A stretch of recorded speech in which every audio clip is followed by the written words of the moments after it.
1 Coríntios capítulo 13, verso 11. Quando eu era menino, falava como menino, pensava como menino e raciocinava como menino. Porém, quando me tornei um homem, deixei para trás as coisas de menino. Amém? Pai, nós adoramos o Teu nome. Caminhamos debaixo da Tua revelação e do Teu poder. Declaramos que o Teu Espírito, Pai, fale conosco nessa noite. Toma nossa mente, nosso coração. Toma nosso ser, Pai. Faz aquilo que deve ser feito aqui. Somos apenas os vasos para que sejamos cheios de azeite. Toca em nós, Espírito Santo. Enche-nos da Tua glória e presença, em nome de Jesus. Amém. Irmãos, Paulo declara em 1 Coríntios 13, verso 11. Paulo está escrevendo à igreja de Corinto e ele faz uma afirmação. Quando eu era um menino, eu falava como menino, eu pensava como menino, eu raciocinava como menino. Mas quando eu me tornei homem, eu deixei para trás as coisas de menino. Por que Paulo está falando isso, escrevendo isso à igreja de Corinto? Porque nós estamos lendo 1 Coríntios 13, mas em 1 Coríntios 3, verso 1, ele diz assim: irmãos, não lhes pude falar coisas espirituais. Irmãos, quando fui ter convosco, quando fui visitar como um apóstolo que sou a igreja de Corinto, irmãos, quando fui ter convosco, não lhe pude falar como espirituais, mas tive que vos falar como carnais, como crianças em Cristo. Eita! Irmãos, quando fui ter convosco, não pude falar a vós coisas espirituais, profecias, revelações, reino. Tive que adaptar o meu discurso, a mensagem que eu carrego, e vos falar de coisas carnais. Falar a vós como crianças, como se estivesse falando com crianças. Verso 2: dei-lhes leite e não um alimento sólido, pois vocês não estavam em condições de recebê-lo. De fato, vocês ainda não estão em condições. Tá Deus, eita Deus. 1 Coríntios 3, 1 nós estamos lendo. Aí depois avança, né, o texto que nós lemos em 1 Coríntios 13, 11 diz, Paulo dizendo à mesma igreja: quando eu era menino, eu falava como menino. Quando eu era menino, eu pensava como menino. Quando eu era menino, eu agia como menino. Mas quando me tornei um homem, eu larguei as coisas de menino. Isso é a palavra de Deus, irmãos, e é uma convocação para a igreja. Fazer o que, pastor? Crescer. É uma convocação para que a igreja cresça. É uma convocação para que a igreja amadureça. É uma convocação para que todos nós que começamos como meninos, não estou falando de pessoas que entraram na igreja, crianças, né? Igual tem muitas crianças aqui, não. Todos nós, quando recebemos o Evangelho pela primeira vez, quando nós entramos no reino, quando nós reconhecemos Jesus como Senhor e Salvador das nossas vidas, nós entramos no reino como crianças. Mas o Senhor espera, irmãos, que nós possamos crescer. E o crescimento no reino, irmãos, envolve entendimento da sua palavra. Todo aquele que não entende a sua palavra permanece criança, criança espiritual. Você pode ter 30 anos, 40, 50, mas é um bebê espiritual, porque não discerne as coisas do Espírito, não discerne as coisas do reino. Numa mensagem profética, numa mensagem onde os oráculos de Deus são revelados, nós não conseguimos comer daquilo, porque aquilo é uma feijoada, pode até matar. Dependendo de quem recebe da congestão, né? Se a gente pegar, pensa numa feijoada daquela pesada, eu tacar na Helena que tem um ano uma feijoada daquela. Come feijoada, pode até matar a criança. Então comida sólida, forte, irmãos, para quem está tomando leite, para quem é menino, mata. Então a gente pensa, então vamos dar só leite para quem é menino, mas Paulo está dizendo não. Quando eu era menino, falava como menino. Quando eu era menino, comia como menino. Quando eu era menino, pensava, brincava como menino, mas eu me tornei homem. E agora eu penso como homem, falo como homem, eu ajo como um homem. E ele estava dizendo, advertindo uma igreja, cresçam. Está dizendo à igreja de Corinto, cresçam. Se desenvolvam no Espírito. Para que quando eu for novamente ter convosco, eu possa falar para vocês de coisas espirituais e não de coisas carnais. Eu penso, irmãos, que Paulo foi ter com eles nas suas viagens missionárias. Paulo ia visitar as igrejas. Eu acho que ele voltou tão decepcionado com a igreja de Corinto, falando, meu Deus, eu não consegui liberar nada, eu não consegui entregar nada daquilo que está fluindo em mim, porque eles não receberiam, eles morreriam com essa mensagem. Eles não captariam no seu espírito. E nós, como igreja que somos hoje, irmãos, precisamos crescer, amadurecer, entender aquilo que Deus está fazendo conosco. Sabe por quê, irmãos? Porque nós estamos num processo. Nós falamos tanto de processo. Nós estamos nesse processo, cada um no seu percentual, sendo desenvolvidos. E você já viu que a Bíblia fala que o Evangelho anda na contramão do mundo, não é isso? Que o Evangelho anda na contramão do mundo, ou seja, o mundo está indo para cá. E o Evangelho está vindo contra o mundo. Irmãos, servir a Deus é nadar contra a correnteza. Servir a Deus é nadar contra a correnteza, é andar na contramão do mundo. Você já viu que no mundo, sabe o que acontece no mundo? Quando você começa a andar de bicicleta, é bem difícil, né? É difícil. Aí você usa 2 rodinhas. Depois você tira uma, fica só com uma rodinha. Aí você anda meio assim, né? De lado assim, jogando só para o lado daquela rodinha. Aí depois você tira a segunda rodinha e cai toda hora, porque é difícil. Mas depois você aprende, fica fácil. Já faz até graça, né? Empina, anda sem mão, porque se tornou fácil. Esse é o fluir do mundo. As coisas começam difíceis, se tornam fáceis. Esse é o fluir do mundo. Você começa, sabe, peleja, uma luta danada para tirar uma carteira de habilitação. E você faz autoescola e sai tremendo na rua e não consegue fazer nada e está ali, às vezes leva bomba, né, na prova. Mas depois que você aprende a dirigir, você dirige, irmão, chupa picolé, conversa, assovia, ouve música, tudo ao mesmo tempo e vai dirigindo. Por quê? Porque se tornou fácil. Só que essa é a mão do mundo. As coisas começam bem difíceis, depois vão ficando fáceis. No reino é diferente. No primeiro amor, Deus te chama e tudo é fácil. E depois, quando você acha que sabe as coisas, agora eu sei a palavra, agora eu sei orar, agora eu sei profetizar, agora eu sei o meu ofício. Aí fica tudo complicado. Aí as coisas se tornam difíceis, elas começam fáceis e depois complica tudo. Aí você fala, poxa Deus, agora que eu amadureci, agora que eu já estou 2 anos, 3, 4, 10 anos na igreja, e agora que eu estou firme, agora que eu estou isso, estou dando aula, estou pregando a palavra, agora eu tornei um ministro de louvor, hein, Mateus? E agora que eu estou entendendo um pouco de identidade, dos ofícios ministeriais, eu já sei o que é um profeta, um apóstolo, e agora eu estou entendendo, aí a gente acha que entende, e acha que vai se tornar tudo mais fácil, está tudo mais difícil. Porque esse é o processo de Deus, irmãos. Esse é o processo de Deus. Deus vai tornando as coisas complicadas para você, para provar, irmãos, aonde está o seu coração, para provar até onde você vai, para provar quem é você, para provar quem é você. Sabe por quê? Porque no início da nossa caminhada, quando você vem e recebe, quando você vem e reconhece Jesus como Senhor e Salvador da sua vida, Ele cola contigo. Ele pega você pelo braço assim e fala, vamos junto, é Ele que está te carregando. É Ele que está te carregando, vamos junto. É Ele que está te carregando. Né? Você sabe dos processos. Qual que é o primeiro chamado do Senhor? Vinde a mim os que estáis cansados e sobrecarregados, porque eu vos aliviarei. É o primeiro chamado. E você vem cansado, sobrecarregado. Aí o Senhor vai, cuida de você, te põe no colo, cura suas feridas, né? Esse é o processo. O segundo chamado do Senhor é vinde após mim, e eu farei de você o quê?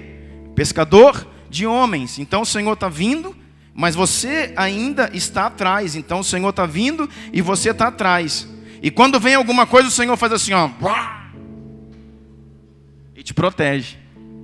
Quando vem alguma coisa aqui, o Senhor, opa, Aí vem de cá, opa, e você está só aqui, você está só assim, ó, se escondendo atrás dele. Por quê, irmãos? Porque o chamado é, né? A ordem é: vinde após mim. Foi isso que o Senhor falou lá para Pedro na pesca maravilhosa. Vinde após mim, eu vou te fazer um pescador de homens. E ele está vindo atrás, e o Senhor é que vai, e ele vai só ali, o Senhor está na frente. Pensa o tamanho das costas de Yahvé. Pensa o tamanho das costas de Jesus. Você está lá atrás, só andando de boa. E Jesus está matando tudo no peito, tudo no peito, tudo no peito.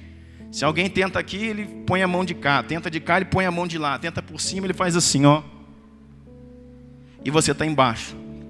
Mas chega um momento que o Senhor para aqui e diz assim: é o seguinte: ide por todo mundo e pregai o evangelho a toda criatura, batizando-os em nome do Pai, do Filho e do Espírito Santo, e fazendo discípulos em todas as nações. E eis que estarei convosco todos os dias, até a consumação dos séculos. Uau!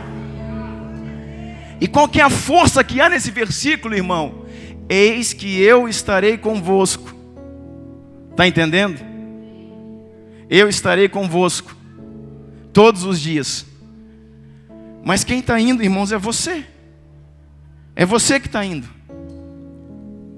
Sabe o que acontece, irmãos? Agora você está indo na frente, procurando nas Escrituras o caminho, discernindo nas Escrituras o caminho, indo na frente. E o Senhor está atrás. Porque até esse momento, o que aconteceu até esse momento, pastor? Até esse momento, Ele mostrou para o mundo que estava com você. Deus mostra para o mundo que está com você. Quando você começa a caminhada, Alexandre, Deus mostra para o mundo que está com você. Mas vai chegar um tempo, Neto, vai chegar um tempo na nossa caminhada, que o Senhor fala assim: agora você mostra para o mundo que você está comigo. Agora você mostra para o mundo que você é que está comigo.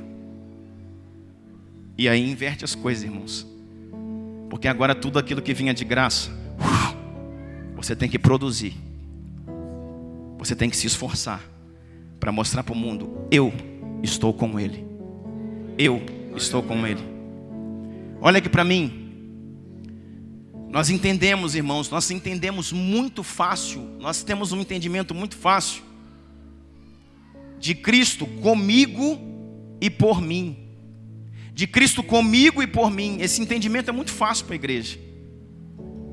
Você já viu que todo mundo fala assim: eu vou fazer isso, vou acontecer isso, vou passar na prova, vou passar no concurso, vou fazer isso, porque Deus está comigo. É ou não é?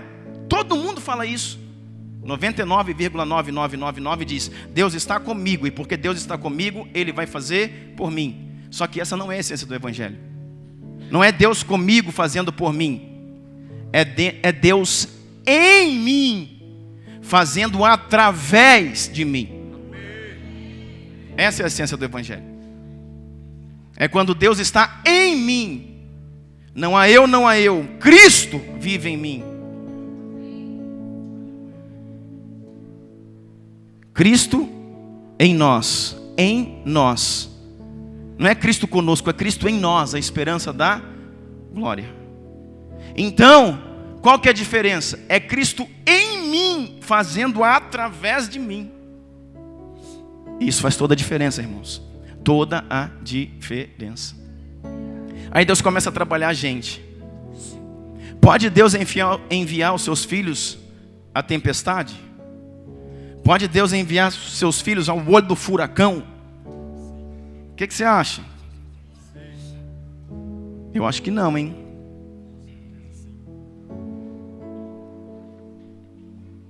Pode Deus nos enviar ao olho do furacão?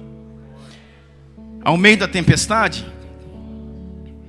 Então por que toda vez que você passa na tempestade, irmão, você xinga o capeta? Por que toda dificuldade que você passa, você quer queimar o diabo? Eu tenho falado para vocês, falado para alguns. Tem uns que quando falam: porque o diabo já coça a cabeça e fala: dessa vez não fui eu não. Não põe a culpa em mim não, porque tudo é culpa minha agora. Por que tudo que a gente passa é culpa do diabo?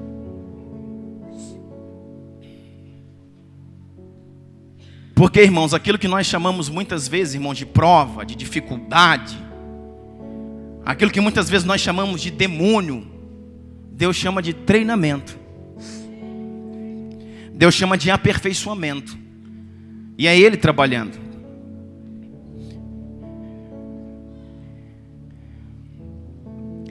Quer ver o que diz a Bíblia aqui? Pode, é a pergunta que eu fiz, né? Pode o Senhor enviar seus filhos ao meio da tempestade? Marcos 6,45. Joga para mim aí, Marcos 6,45. Marcos 6,45 diz assim: e logo obrigou os seus discípulos a subirem no barco e a passar adiante para o outro lado, a Betsaida, enquanto ele despedia a multidão. Então quem que obrigou os seus discípulos a subirem no barco? Quem? Jesus. E logo Jesus obrigou os seus discípulos a subirem no barco. Obrigou. A minha palavra diz obrigou, algumas versões diz impeliu, obrigou. Entre no barco e siga. E tendo despedido, foi ao monte orar. Jesus foi para o monte orar sozinho, os discípulos pegaram o barco. E sobrevindo a tarde, estava o barco no meio do mar, e ele sozinho em terra. E o que vai acontecer aí, irmãos? Vai dar ruim. O negócio vai encrencar. Por quê? Tempestade. Quem que mandou o povo para o meio da tempestade, irmãos? Jesus. Porque falou assim, vamos ver como é que eles vão sair nessa prova. Então, irmãos, o diabo tenta, mas o Pai prova. O diabo tenta, mas o Pai prova. Todo homem sem prova, irmãos, é desaprovado. O que é um homem desaprovado? Sem prova? Ou que não suportou a prova, se tornou desaprovado. Como que eu me torno alguém aprovado? Eu sou aprovado através de provas. Então, se você é aprovado por Deus, você tem que passar por provas. E quem que faz isso? O Senhor. Olha o que diz Mateus 4:1. A seguir foi Jesus levado pelo Espírito Santo ao deserto para ser tentado pelo diabo. Eu ia fazer essa pergunta para você: pode alguém ser enviado para ser tentado pelo diabo? Aí com certeza você ia falar que não. Eu ia mudar a pergunta, Mateus ia falar assim: pode Deus mandar alguém para ser tentado pelo diabo? E a Bíblia fala para mim, Mateus 4:1, a seguir foi Jesus levado pelo Espírito ao deserto para ser tentado pelo diabo. Aí você fala, não, isso não pode estar na Bíblia não. Está aí, irmão. Mas não me ensinaram isso. Deus fala assim, vai lá, dá um rolê lá. E chega assim, falou, chifrudo, chega junto ali, vamos ver o que acontece. Será que acontece isso, irmão? Vou te dizer, não é o único texto da Bíblia. Você já leu o livro de Jó? Se você for ler com atenção o livro de Jó, irmãos, quem mandou o diabo olhar para Jó foi Deus. Olhe com atenção para você ver. Eles estavam lá na corte do céu, o Pai, Deus, reunido com seus anjos, e entrou o intrometido no meio. Diz que Satanás entrou lá. E o Senhor já olhou para ele e falou, epa, da onde vens? De rodear a terra e andar por ela. É o que ele faz. Aí, Satanás não falou para o Senhor, olha o Jó, não sei o que, não. Ele passou rodeando a terra, e eu penso que ele nem tinha visto Jó. Foi Deus que perguntou, viste o meu servo Jó? Eita. Aí ele falou assim, Jó, ah, sei qual que é, aquele lá, o ricão. Aquele lá que está na bênção. E Deus falou, o que tu acha dele? Eu acho que ele só te serve porque tem tudo. E o Senhor falou assim, pois bem, pode tirar tudo dele que você quiser, só não toca na vida dele. Quem fez isso? Deus. Espera aí, pastor, acho que eu entrei na igreja errada. Dá tempo de ir embora ainda, irmão. Se você quiser correr, fala que eu entrei na igreja errada. Essa pregação aí nunca ouvi não. Irmãos, é a Bíblia Sagrada. Lê lá o livro de Jó. O que você está fazendo aqui, ô Infeliz. Eu estou vindo aí de rodear a terra, andar por ela. Aí o Senhor fala: você viu o meu servo Jó? Aí ele: Jó. Ah, sei, aquele lá. E o que você acha? O que você acha do Jó? Eu acho que ele é malandro. Porque o diabo é acusador, irmão.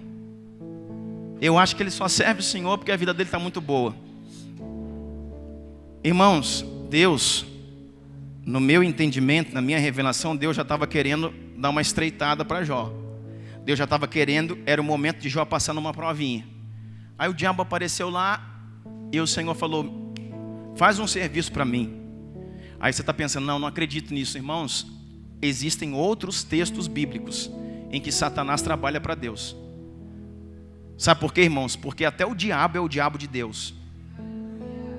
Como assim, irmãos? Irmãos, Deus é Deus supremo, poderoso, autor, consumador.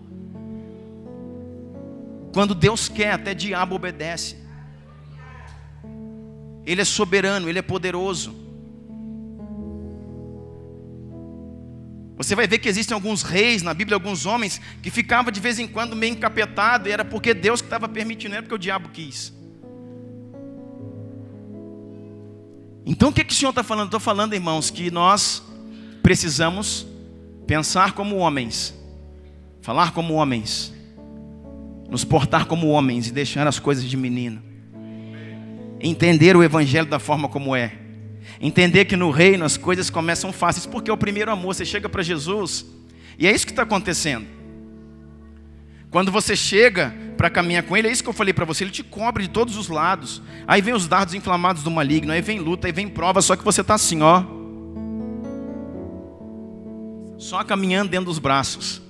E nada te toca, aí vem por cima, Ele fecha aqui, vem pelos lados. Mas chega um momento que o Senhor fala assim: deixa esse cara crescer um pouco. Estou precisando que ele desenvolva um pouquinho. Aí o Senhor dá uma, sabe, falou: eu estou aqui, mas vamos indo. E aquilo que começou tudo tão fácil. Lembra quando você pensava uma coisa, acontecia? Irmãos, olha aqui. Eu sou pastor de igreja, amém? E a gente vê testemunhos, principalmente dos novos convertidos, aqueles que estão chegando na igreja: pastor, Deus é lindo demais. Eu falo: é beautiful, beautiful. É top de linha. Deus é lindo demais. Eu falo: é mesmo, né, irmão? O que aconteceu? Eu só pensei e o Senhor já me deu. Eu falo: glória, aleluia. Aí eu penso assim: quanto tempo isso não acontece comigo?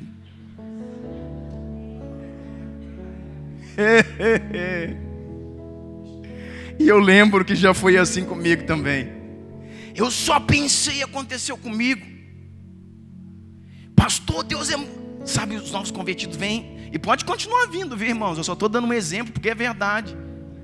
Vem compartilhar. Pastor, eu orei pedindo uma coisa. Eu orei na hora do almoço, 1h da tarde já tinha acontecido. Eu falei: glória, aleluia. Eu falei assim: para mim está demorando mais de mês para vir uma resposta. Pensando comigo, né? Lógico que eu não vou desanimar o irmão. Sabe por quê, irmãos? Isso é uma realidade. O Senhor cerca, trata aquele que está começando na caminhada e desenvolvendo. Se você prestar atenção, você vai ver que Hebreus 10, se não me engano, Hebreus 10:1 vai falar que a antiga aliança, o Antigo Testamento era só uma sombra. Era só uma sombra dos bens vindouros, de coisas que ainda iriam acontecer. O que isso quer dizer? Que tudo na antiga aliança ilustra alguma coisa da nova. E se você pegar a composição do Egito, deserto e Canaã, você vai ver que o Egito fala do mundo. O Egito é uma tipologia do mundo. Faraó governa o Egito, é o príncipe desse mundo. Faraó é uma tipologia de Satanás. O deserto é um lugar de transição. Daqueles que saíram do mundo, estão caminhando para o reino, para a promessa. Não tem como pular do deserto e cair de paraquedas na terra prometida, que mana leite e mel. Tem que passar no deserto. Por quê? Deserto é lugar de treinamento. Deserto é lugar de tratamento. treinamento, aperfeiçoamento para acessar a sua herança. Então, primeiro eu saio de um lugar de domínio do medo, do mal. Eu saio do mundo, eu saio do deserto, eu saio do Egito. Aí eu não posso pular direto. Não tem uma ponte que liga. Eu tenho que passar pelo meu deserto. E hoje, irmão, se você pensar bem, grande parte da igreja, talvez 90% dela esteja ainda no deserto. E alguns, um percentual menor, está no Egito ainda. Dentro da igreja, está no Egito ainda. Por quê? Não se libertou dele. Tem costumes do Egito. Falam coisas do Egito. Agem como se estivesse no Egito. Vestem-se como se estivesse no Egito. Tem práticas, hobbies, prazeres que são do Egito. Então estão aonde? No Egito. Agora um percentual largo, grande. Talvez aí, sei lá, 70%, 80% da igreja esteja no processo, caminhando em um deserto para acessar a sua promessa, ao lugar que mana leite e mel, a terra prometida, a Canaã, que é o estabelecer do reino. E aí nesse lugar, irmãos, talvez esteja 10%, 15%, eu penso que no máximo 20% da igreja. São homens que adentraram um lugar de promessa, fluindo na sua identidade, entendendo o seu chamado, se movendo naquilo que Deus chamou para fazer. E eu quero mostrar uma coisa para você. Abra sua Bíblia aí comigo. Em Êxodo capítulo 13, por favor.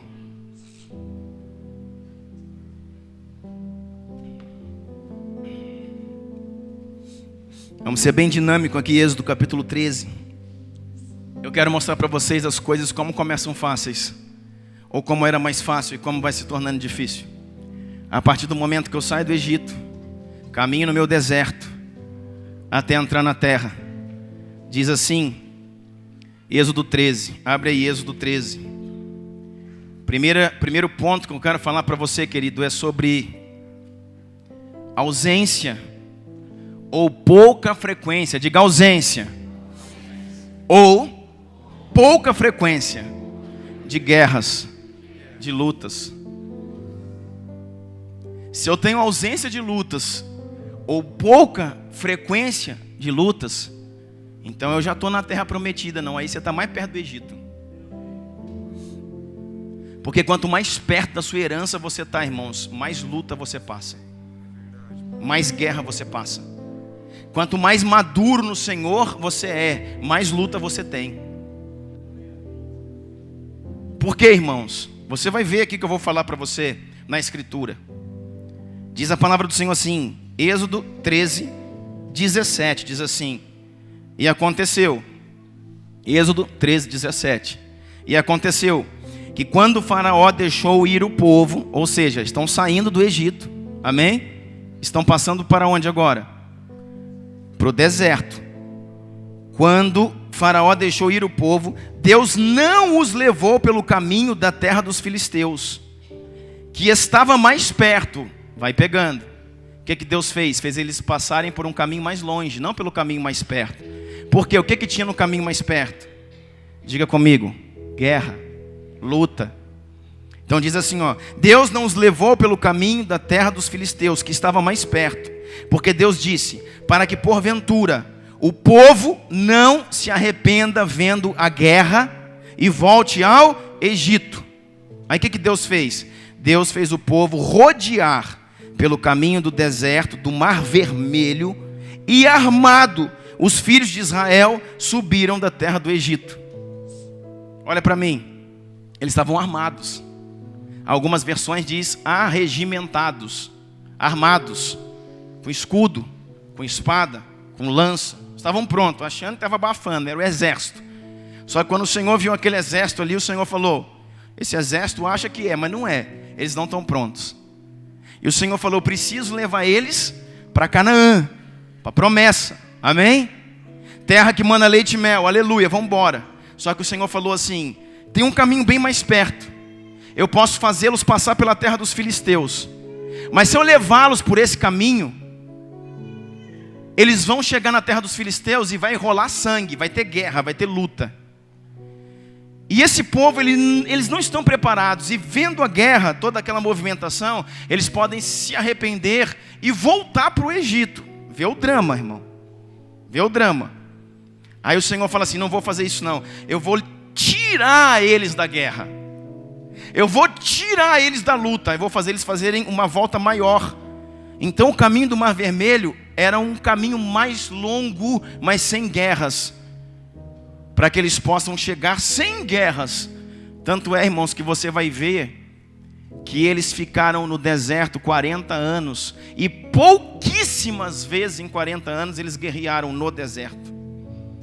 Pouquíssimas. Ou seja, a ausência de guerras, ou pouca frequência delas, diz que você está num processo.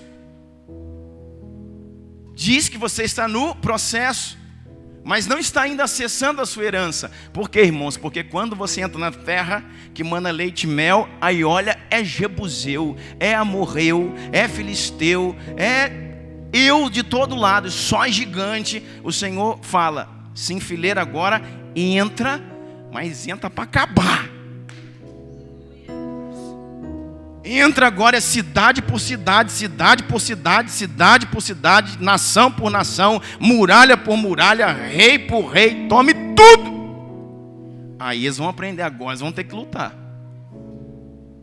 Então no início, irmãos, olha o Senhor driblando aqui. Você está aqui, o Senhor está aqui, você está aqui, o Senhor está aqui. Porque Deus está falando, ei, estou com ele, hein, estou com ele.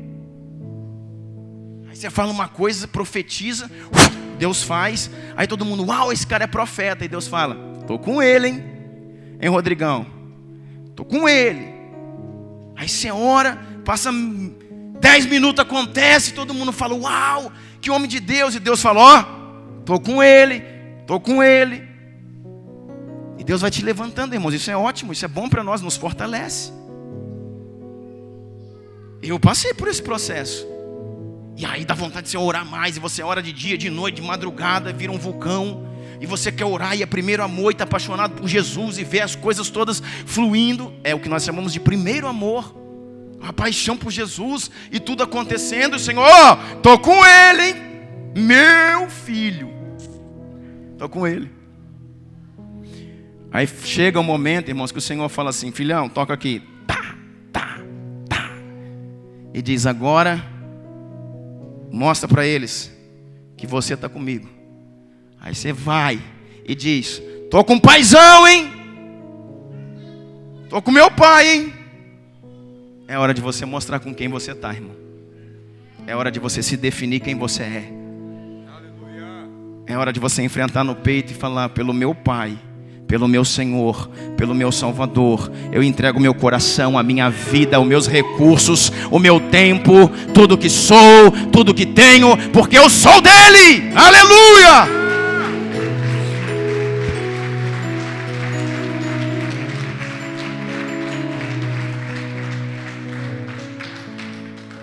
Quer ver o que acontece?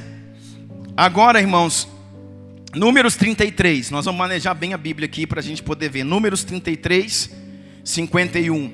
Agora eles estão entrando na terra. Você viu que na saída para o deserto teve ausência de luta. Eles estavam todos prontos, Carla. E o Senhor falou assim, dá a volta. Vai lá no Mar Vermelho para vocês não enfrentar filisteu, não enfrentar guerra. Estou protegendo vocês. Agora olha na fronteira da terra. Números 33, 51 diz assim. Eles estão na fronteira da terra. E o Senhor vem a Moisés e fala agora, ó, eles vão entrar. Qual que é o recado agora na entrada? Vamos possuir herança? Vamos embora. Vamos entrar na terra? Quem quer entrar na terra aqui, irmãos? Quem quer entrar na Canaã? Deus, tira a foto, só dos que levantaram a mão. Os outros não querem, Deus. Pode deixar no deserto. Deixa no deserto um bom tempo ainda. Quem quer entrar na terra de Canaã? Aleluia, glória a Deus. Pai, pode olhar e encaminhar o povo. Diz assim, Números 33, 51.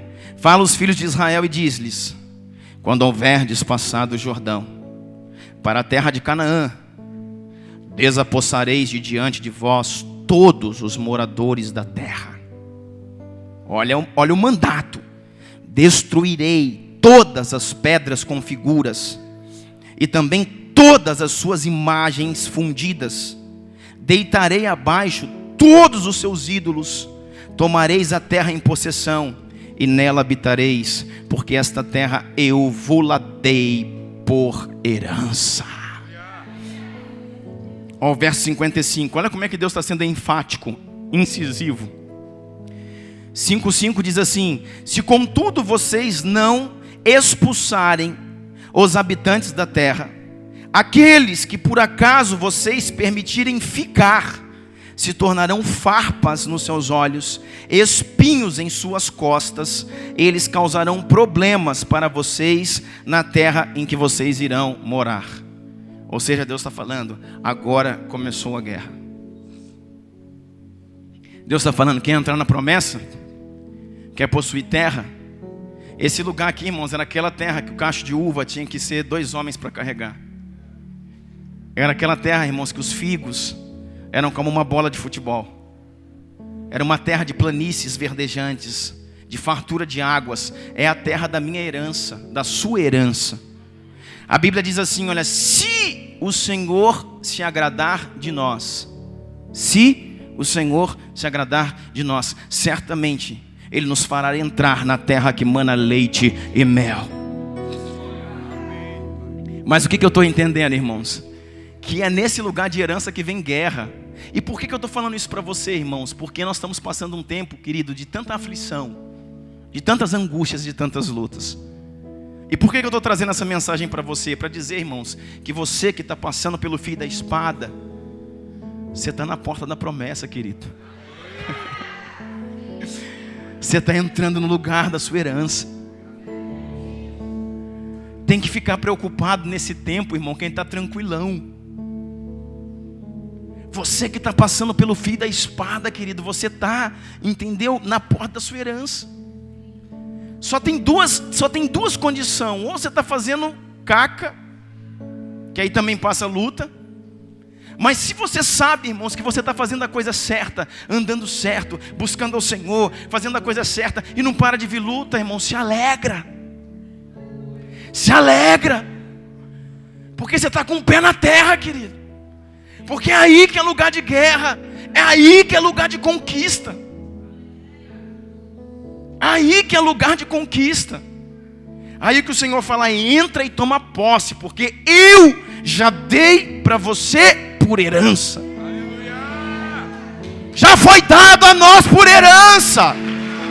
Já foi dado a nós por herança. Nós só precisamos entrar e tomar posse do que o Senhor já nos deu. Eu não preciso lutar para ter, irmão, já é meu. Eu só preciso tomar posse. Preciso avançar em guerra. E por isso que tem luta. Se você pegar, irmãos, a armadura de Deus, depois você lá em Efésios, capítulo 6, a armadura de Deus. E diz assim a Bíblia, nossa luta não é contra carne e nem sangue. Amém? Mas é contra principados, potestades, que mais? Dominadores desse mundo tenebroso que atuam nas regiões celestiais. Tá, esse versículo a gente sabe. O próximo vai dizer assim, que o Senhor está nos dando uma armadura, irmãos, para que no dia mau possamos permanecer inabaláveis.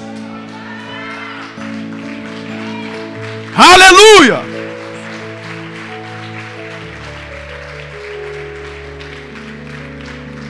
Possamos permanecer inabaláveis. E no dia mau, não está dizendo assim, se você passar no dia mau, está dizendo, ele virá. Quando ele vier, quando o dia mau vier, quando o dia mau se estabelecer, quando você vê aquela semana, aquele dia, aquele mês, que tudo parece vir contra a sua vida, saiba, eu estou tomando a minha herança. Eu estou tomando a minha herança. O que eu faço? Ajuste a sua armadura. Não é coloque, porque se você está tirando ela, você está morto. A armadura espiritual não se tira. Dorme com o capacete, dorme com a couraça, dorme com a espada na mão e com o escudo. Não se tira. Vou vestir a armadura que eu vou entrar em batalha agora. A minha pergunta é, quando que você não está em batalha? Então a armadura, irmãos, é sempre. Dá uma ajustada nela só. Ajusta a couraça, ajusta o cinturão, ajusta a espada, o escudo. E saiba, quando o dia mau vier, às vezes se torna uma semana má, às vezes um mês mau. E parece, fala, Deus, o que está acontecendo? O mundo está acabando. Não, irmão, você está tomando a sua herança. Ajusta a sua armadura. Porque diz assim, para que podeis passar o dia mau. E assim, diz o texto certinho, está aqui na minha cabeça. E depois de ter vencido tudo. Esse é o texto. Depois de ter vencido tudo. Obrigado, Espírito Santo, te amo. Depois de ter vencido tudo, permanecer inabalável.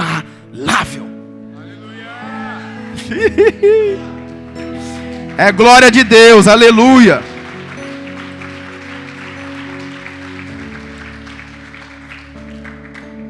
Então a primeira coisa, irmãos, a ausência ou pouca frequência de guerra nos mostra que nós estamos ainda no treinamento, estamos ainda num processo, no deserto. Porque, irmãos, na frequência de guerras, quando eu sei que eu estou alinhado com o Senhor, que meu coração está nele, que eu estou em oração, estou buscando, estou pagando o meu preço, e as coisas, irmão, não param de vir, irmão, são os gigantes da terra.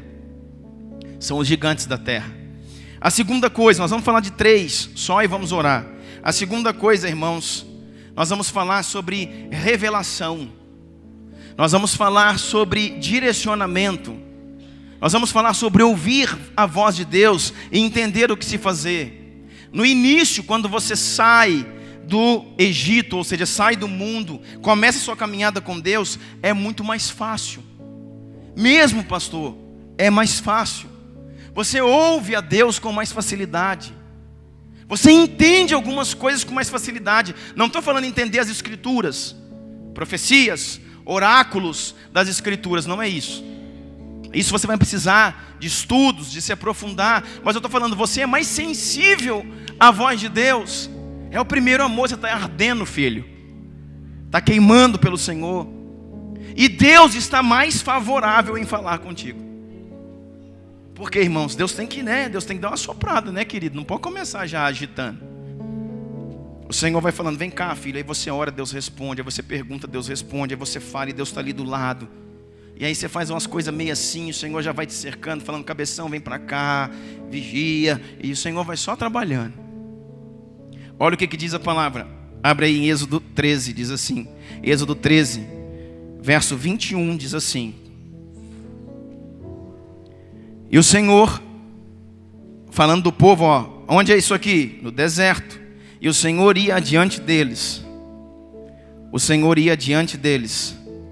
De dia, numa coluna de nuvem, para os guiar pelo caminho. E de noite, numa coluna de fogo, para os iluminar, para que caminhassem de dia e de noite. Nunca tirou de diante do povo a coluna de nuvem de dia, nem a coluna de fogo de noite. Nunca. Nós estamos falando de 40 anos.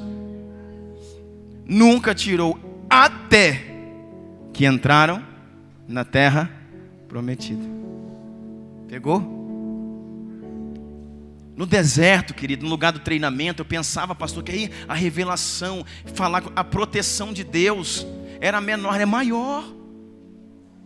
O que a nuvem fazia? Não só dava direção, mas, irmãos, pensa num deserto que dá 50 graus. Pensa num deserto que dá 50 graus de dia. Está a nuvem lá. O que aquela nuvem faz? A coluna de nuvem, irmãos, não é um fiapo. A coluna de nuvem, irmãos, é um turbilhão que se levantava e eles habitavam na sombra da nuvem. Ele é a nossa sombra, a nossa direita. O sol não nos molestará de dia e nem a lua de noite. Ele é a nossa sombra, ou seja, é a coluna que nos protege. E o povo estava abrigado na sombra. Quer dizer que todos os povos do deserto fritavam em 50 graus. Naquelas tendas lá, irmãos, de Moisés, estava 25. Ar-condicionado natural. Estava tranquilo porque eles habitavam na sombra da nuvem. Então, irmãos, a nuvem protegia. Eu não sei, irmãos, o que passa na sua cabeça, mas eu, fico pensando. Pensa no inimigo que quer lutar contra esse povo, Mateus. Vamos atacar esse povo, esse tal de Moisés, esse povo de Israel, vamos atacar esse povo.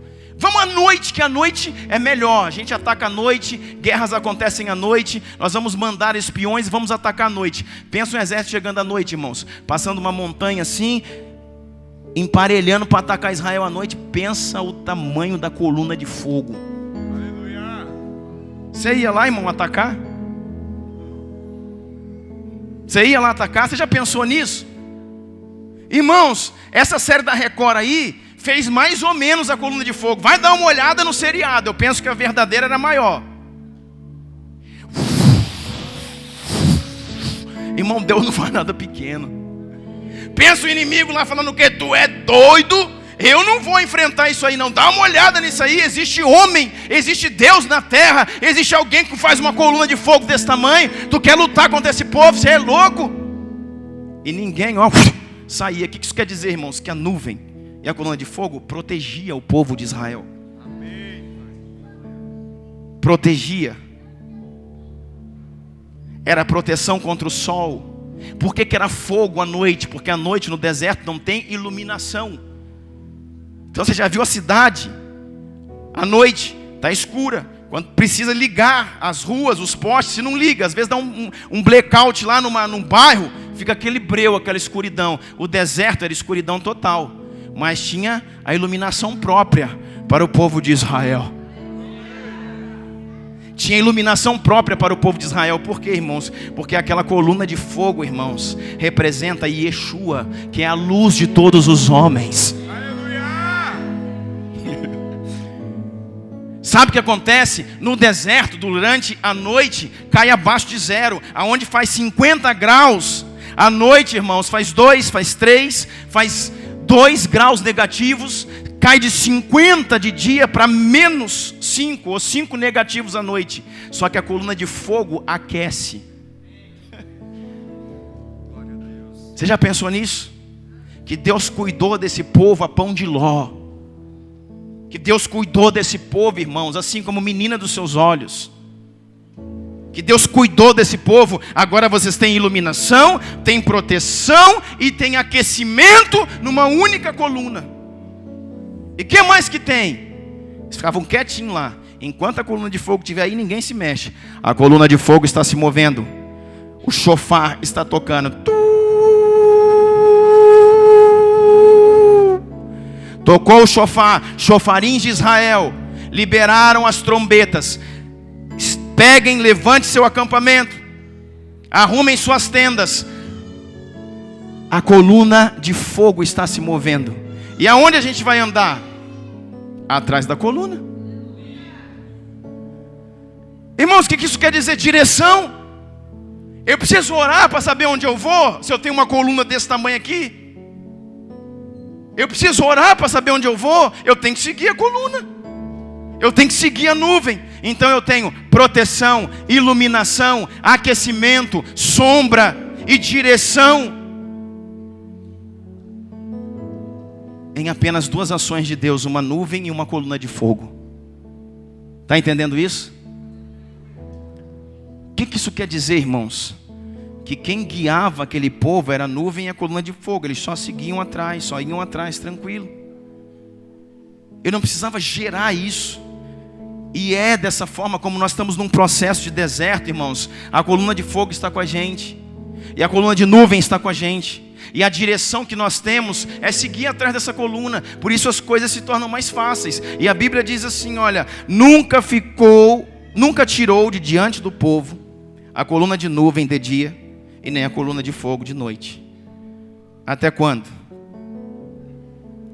Até quando entrou na terra prometida. Uau! Foi embora, acabou. E agora, para onde a gente vai? Boa pergunta. E agora? Para onde a gente vai? Estamos 40 anos seguindo uma coluna.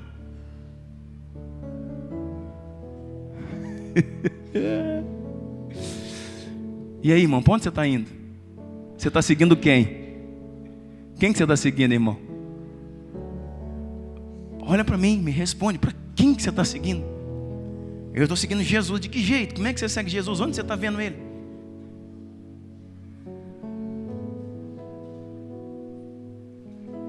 Quando a gente começou a seguir o Senhor, a gente só orava. Quantas vezes eu fiz isso? Jesus, fala comigo. Abri a Bíblia, sai um versículo lá e parece que era aquilo. Era aquilo que eu precisava ouvir. Era aquilo que eu precisava fazer. Tá lá, abri. Agora eu faço isso, irmãos. Levanto de manhã, Deus, mandarai, em nome de Jesus, Senhor, fala comigo. Na tua palavra, aí abro, aí cai lá naquelas páginas em branco. E não tem nada. É Deus em silêncio. Naquelas 4 páginas lá, 3, que tem no meio da Bíblia, não tem nada, está em branco. Eu falo. Aí eu fecho de novo, falo, não, orei pouco. Senhor, em nome de Jesus, arranca essas páginas em branco daqui, Pai. Em nome de Jesus, me dá uma direção aqui, abrir lá. O que eu devo fazer agora? Eu abro, aí cai lá onde Judas foi se enforcar.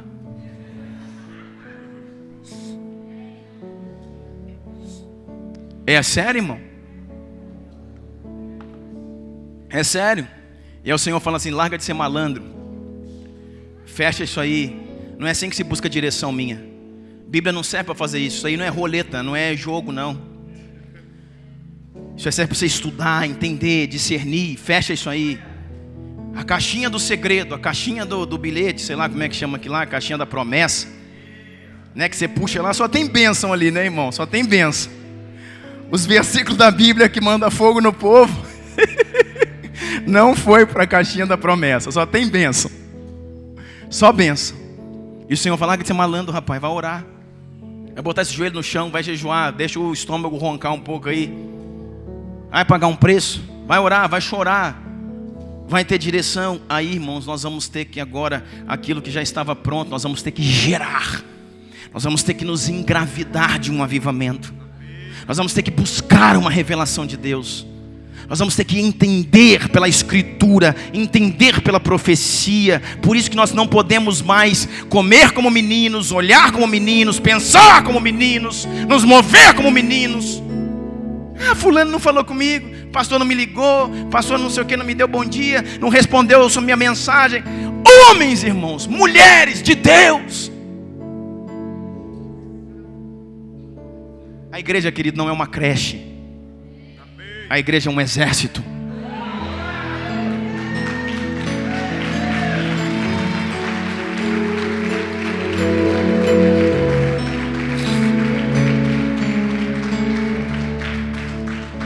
Nós precisamos dele, porque nós vamos ter que gerar aonde eu vou, como vou, quando vou. Eu não vejo mais a nuvem, não vejo mais a coluna, não está visível, manifesta do meu lado todo dia, então eu preciso gerar. Porque se você, irmãos, entrar no teu quarto, fechar a tua porta, e o teu Pai que te vê em secreto, Ele te mostrará a nuvem e a coluna novamente. Amém. Ele trará novamente a você a nuvem e a coluna de fogo, para que você possa seguir. Está entendendo isso? É tempo de voltarmos a esse lugar de intimidade. E terceiro e último, o que era mais fácil?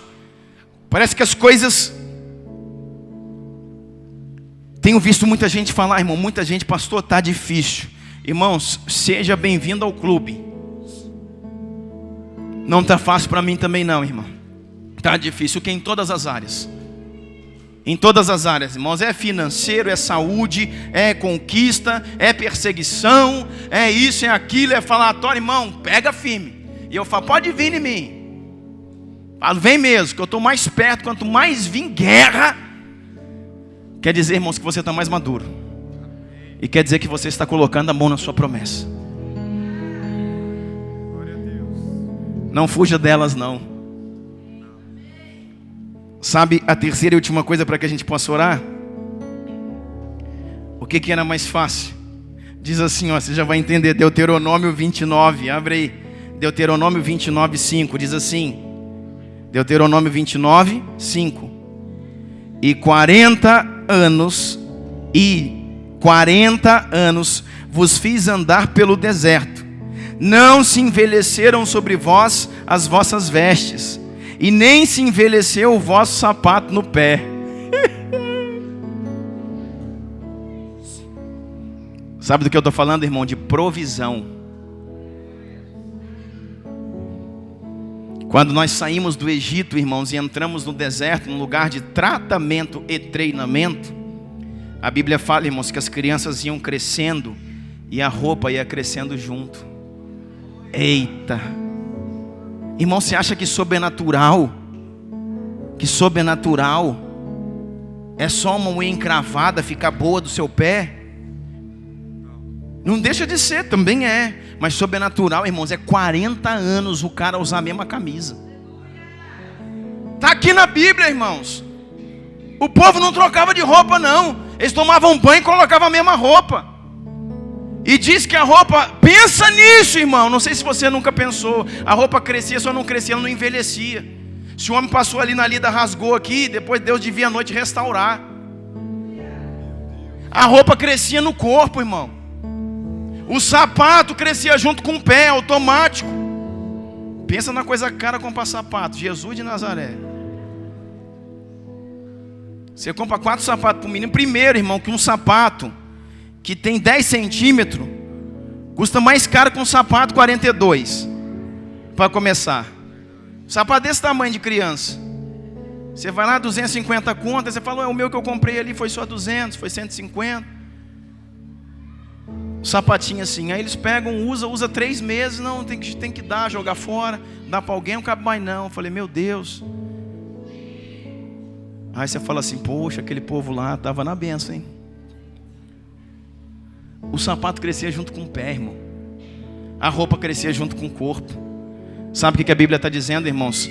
Que no processo de deserto, de treinamento, o que acontece?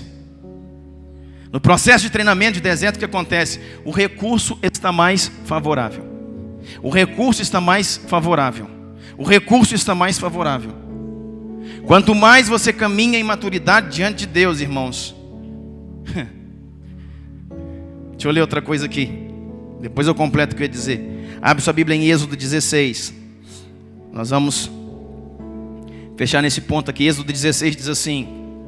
Êxodo 16, vamos ler a Bíblia. Êxodo 16, 1. Toda a comunidade de Israel partiu de Elim e chegou ao deserto de Sim, que fica entre Elim e o Sinai. Foi no 15º dia do 2º mês depois que saíram do Egito. No deserto, toda a comunidade de Israel reclamou de Moisés e Arão. Aí, ó, a culpa é sempre do pastor, tá vendo? No deserto, toda a comunidade de Israel reclamou a Moisés e a Arão. Disseram-lhe os israelitas: quem dera a mão do Senhor nos tivesse matado no Egito. Lá nós sentávamos ao redor das panelas de carne e comíamos pão à vontade, mas vocês nos trouxeram a este. Olha o povo, querido, murmurador. Estão com saudade da escravidão. Tipo, lá na escravidão era melhor, porque lá a gente era escravo, mas tinha carne. Lá a gente era escravo, mas tinha pão. Aqui a gente é livre, mas não tem comida. Aí eles vão e falam assim, é culpa sua, Moisés. Você agora se vira para ajudar a gente. Aí diz assim, o verso 4. Diz, porém, o Senhor a Moisés: eu lhes farei chover pão do céu. O povo sairá e recolherá diariamente a porção necessária para aquele dia. Com isso, os porei à prova para ver se seguem ou não as minhas instruções.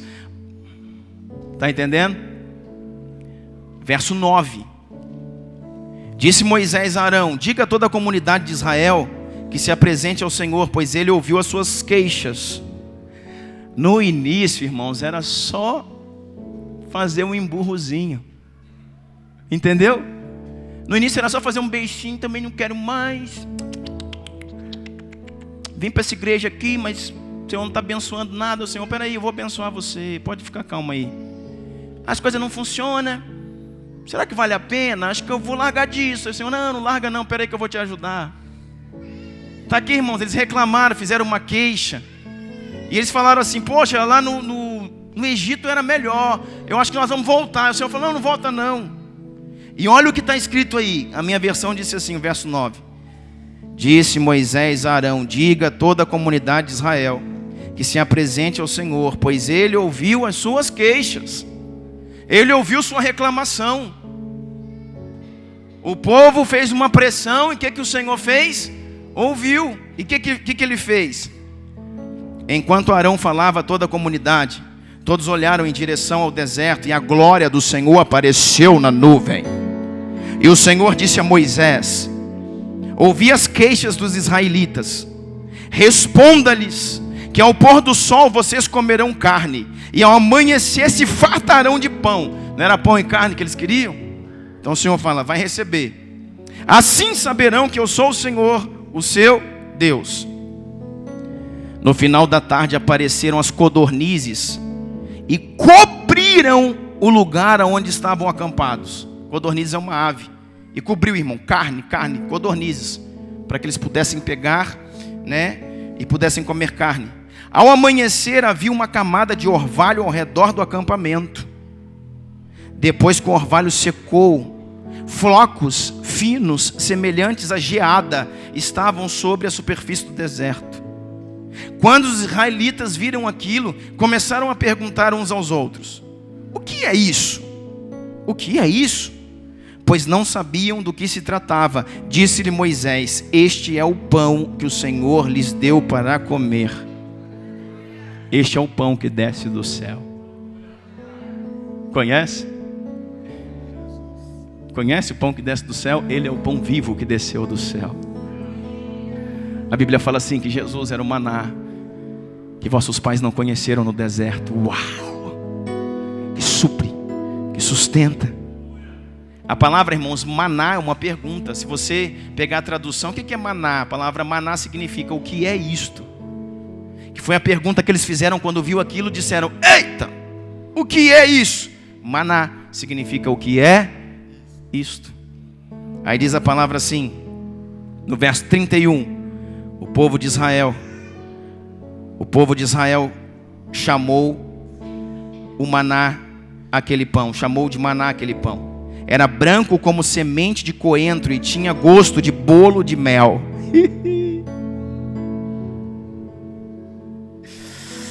35. Os israelitas comeram do maná durante 40 anos. Quanto tempo que eles comeram do maná? 40 anos. Até chegarem a uma terra habitável.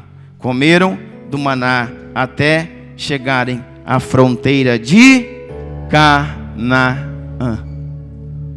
Tinha maná 40 anos, irmão. Tinha nuvem 40 anos. Tinha fogo 40 anos. Eles comeram do maná 40 anos. É carne que vocês querem? Tá aí as codornizes. Encheu aquele lugar, cobriu, natou. Pensa aquela terra do deserto, aquela areia do deserto, e cobrir de aves, codornizes. Vão lá, pega essas aves, come. Existe um texto da Bíblia, irmãos, que o Senhor fez com que eles comessem carne, até que carne saísse dos vossos narizes. Está na Bíblia. Está na Bíblia. Falou: vocês querem carne, agora vocês vão comer carne. Agora essas codornizes não é para ficar nenhuma. Come carne. E eles comeram carne como nunca comeram na vida. E é pão que vocês querem, o pão que vocês estão querendo vai descer do céu e vai sustentar vocês 40 anos. É como bolo de mel. 40 anos. Agora vamos lá, para a gente encerrar com chave de ouro. Pensa aqui, querido. Pensa nisso. Olha, Moisés, o negócio é o seguinte: ó, pastor, eu não estou gostando não, acho que eu vou sair da igreja. Acho que eu vou mudar aí, dar um rolê. Olha, Deus, se eu fosse o Senhor, fazia melhor aqui, porque tá dando assim. E Deus falou assim: eu vou fazer. O povo falou para Moisés. Olha a ingratidão, irmão. Lá no deserto, onde a gente está lá 400 anos, lá era melhor, lá no Egito. Lá no Egito era melhor, tinha carne. Eles trabalhavam, irmãos, igual mula manca. Eles trabalhavam de dia e de noite, fazendo tijolo, construindo pirâmide. E falaram assim: olha, lá era bom, porque lá tinha carne e tinha pão. O Senhor falou: não reclama não, filhinho, eu vou dar carne e pão para você. Não, mas nós estamos pensando em voltar para o Egito. Voltar para o Egito é voltar para o mundo. Você já pensou isso na igreja? Já te deu alguma vez saudade do mundo? Poxa, lá no mundo. Dizem, irmãos, que um pastor contando um testemunho, começou a falar assim, tal, e lá no mundo a gente fazia isso, fazia aquilo, e dançava até de madrugada, e tomava isso, tomava aquilo, e chegava em casa assim, tudo, tempinho bom aquele.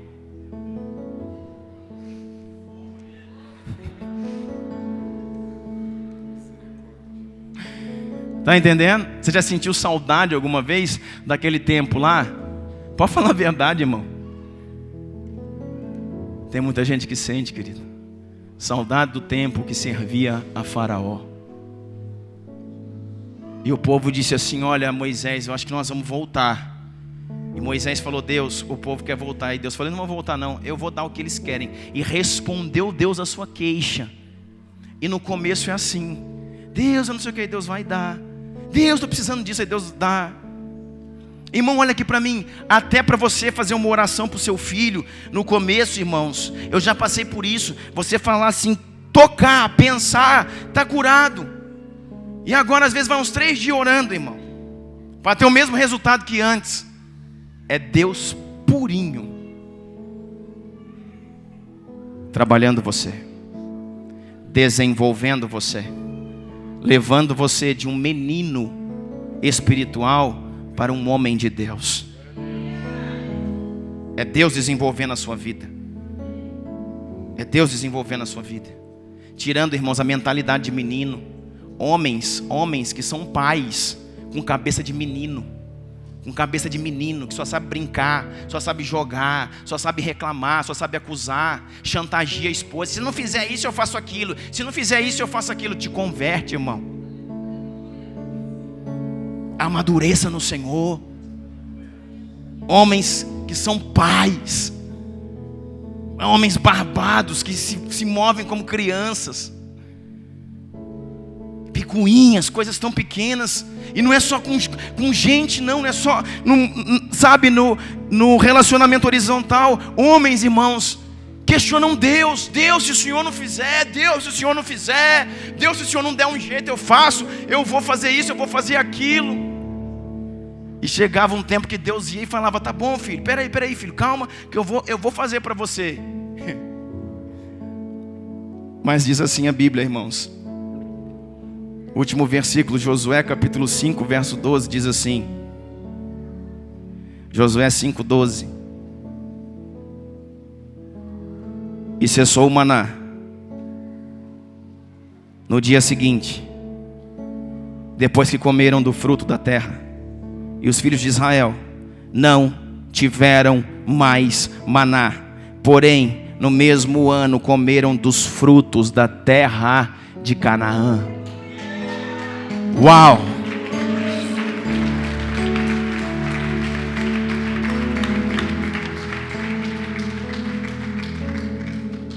Você está entendendo isso? Sabe o que eu quero dizer para você, irmãos? Esse último ponto que nós estamos falando, nós falamos no primeiro ponto. Nós falamos o que no primeiro ponto? Vou pregar de novo, peraí.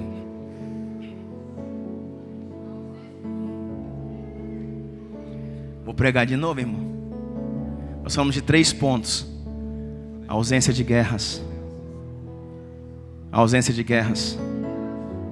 Segundo ponto, nós falamos sobre revelação, sobre direcionamento. E no terceiro ponto, nós estamos falando sobre provisão. Tudo já foi mais fácil. Sabe por que agora se torna difícil? Porque diz assim, o maná não cai mais do céu. As roupas não crescem mais no corpo, os sapatos não crescem no pé. O maná, que é alimento, não cai mais, ou seja, a provisão se teve escasso. Sabe por quê? Porque diz assim, o maná cessou quando o povo entrou na terra. Que terra que é essa? Terra da maldição? Não, irmão, a terra prometida, que mana leite e mel. Agora você tem que semear. Agora, para ter, você tem que semear. Poxa, pastor, lá no início caía do céu, irmão. Lá no início não dependia de você, era só Ele. Lá no início era só Ele. Lá no início caía do céu. Lá no início crescia no corpo, crescia no pé. Agora, quando eles entraram na terra, cessou o maná. E agora eles têm que semear. Agora depende de você. A sua colheita depende de você e não mais dele. Agora depende de você, do seu sacrifício, do seu esforço, da sua semeadura. E isso é característica de uma terra que mana leite e mel. Porque eles começaram então a semear. E naquele mesmo ano, colheram pela primeira vez das delícias, das maravilhas de uma terra que mana leite e mana mel. Aleluia! Aleluia! Naquele ano, no primeiro ano que entraram, pela primeira vez em 40 anos eles estão semeando. E no primeiro ano, Rodrigo, eles colheram da terra prometida os figos que eles nunca tinham visto. Eles colheram as uvas que eles nunca tinham visto. Aquelas uvas e os figos que um dia os espias relataram, eles estão vendo agora a olhos nus, porque eles lançaram uma semente e de acordo com a semente estão colhendo colheitas sobrenaturais. Porque agora depende daquilo que eles estão fazendo. Naquele ano colheram e comeram das maravilhas da terra. Deuteronômio tem um texto tremendo, irmãos, que diz assim, olha, que o Senhor faz conosco como águias. O que a águia faz? Coloca os seus ninhos no mais alto dos penhascos. Nos mais altos penhascos. E o fundo do ninho de uma águia é de espinho. Ela põe espinhos no fundo. A base do ninho da águia são espinhos. Aí ela forra os espinhos com penas, forra os espinhos com palha, forra os espinhos. E ali ficam os seus ovos e ali nascem os seus filhotes. Sabe para quê? Para quando o filhote vai comendo e engordando e pesando, o espinho fisga ele, fala, filhão, é hora de dar uma voada. E vai ficando ruim ficar no ninho. Vai ficando complicado porque está espetando. Sabe por quê, irmãos? A crise te leva ao crescimento. A crise te leva a amadurecer. A crise te leva a processos de desenvolver a sua fé.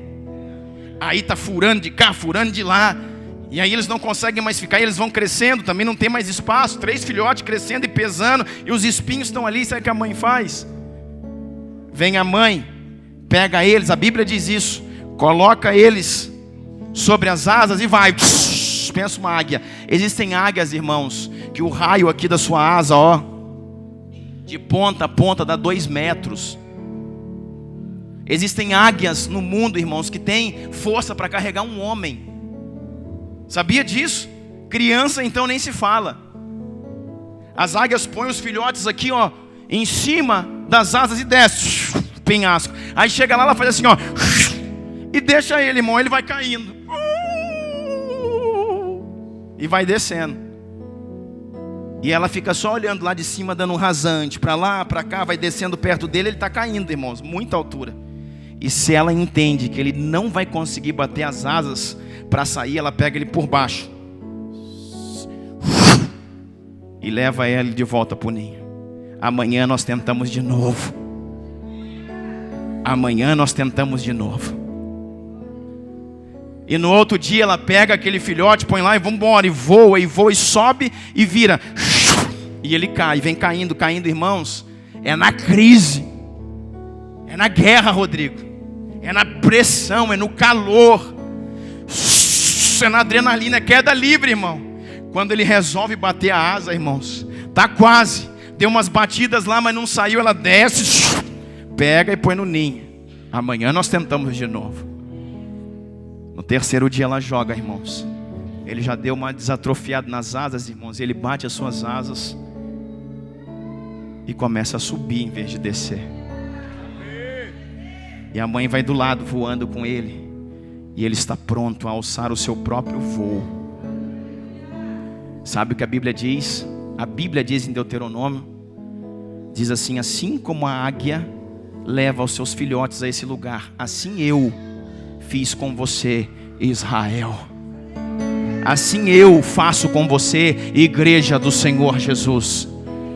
Assim eu, por meio da crise, desenvolvo os seus voos, para que vocês possam voar como águia.